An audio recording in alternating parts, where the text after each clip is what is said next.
So, what's the goal of treating? Of course, what are we mostly all afraid of? Most people would not want to die. So we want to decrease the risk of the complications. And that is mainly the risk of cirrhosis, liver scarring, and liver cancer, and liver failure. So this is the importance of hepatitis C treatment. This is a study in a picture. It just shows those people who are in yellow. This is a graph. So this is the percent of those patients. If you can see, over 10 years, the lines separate. The blue line are those patients who get cured. That's what SVR means. Sustained virologic response. The yellow line are those patients who do not get cured. So you see that those patients who get cured, there's a decrease in the risk of death because of liver disease or the need for liver transplant.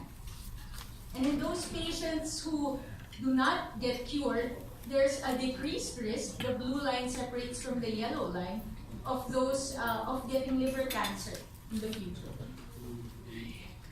So this is the evolution of a hepatitis C treatment. You can see that early on, the black stages are the stages when we needed interferon. So Mr. De Mesa maybe will talk about his experience later.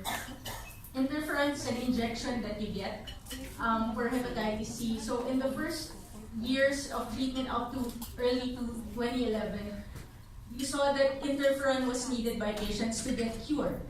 But the amount of cure that you get is low, 50%, 70%, 80%. And interferon is not an easy drug to get. You get it as an injection.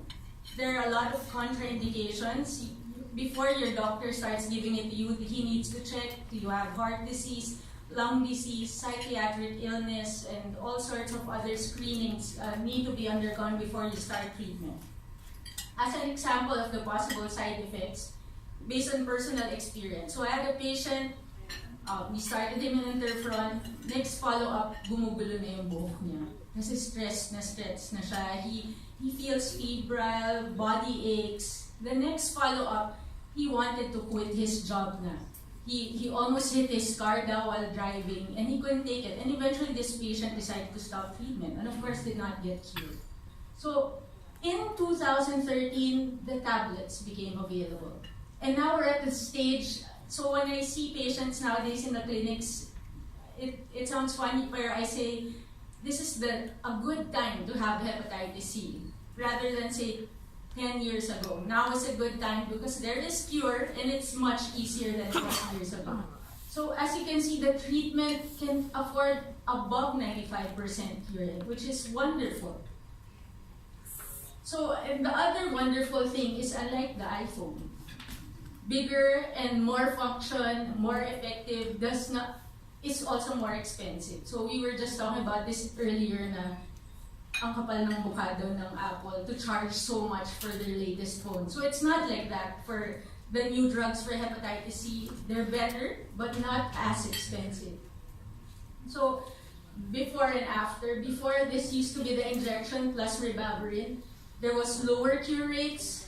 You had to deal with patients who did not respond to treatment or finish this suffering with treatment for a long time and still get treatment failure, deal with side effects. They were expensive. Completing the treatment can mean like you bought a car and not even a second-hand one. So what about the direct-acting antivirals, which are tablets? The cure afforded is 94 to 99%. The majority of patients generally safe and well tolerated based on studies in large volumes of patients. They are cheaper and much more convenient to give. So you have a simplified, shorter, from about 1 year of treatment. Now the treatment can take just 3 months. So just a brief summary. Unfortunately, sometimes it's not one size does not fit all in the Philippines because you need to check, okay, your doctor confirms, yes, you have Hep C virus, but you need to check what kind. You have genotype 1, 2, 3, 4, 5, 6. Majority in the Philippines, luckily, will get genotype 1 in 70% of cases, so that's the easiest to treat. So if it's genotype 1, these are the drugs available. Typically, you will need this single pill, a combination of drugs in a single pill for just 3 months. If you're one of the less common, you get this combination for also 3 months. So your doctor should be able to evaluate you initially, depending on the degree of your liver disease, whether you can do just 3 months or 12 months. 6 months of treatment. So did it work? How do we monitor treatment efficacy? So you just check 3 months after the end of treatment. If your doctor does your viral load again, and it's undetectable, then that's when we say you have SVR. So very simple. I hope I kept it short and sweet for you. Wala pong quiz, so huwag kayong mag-alala. Thank you very much for your time.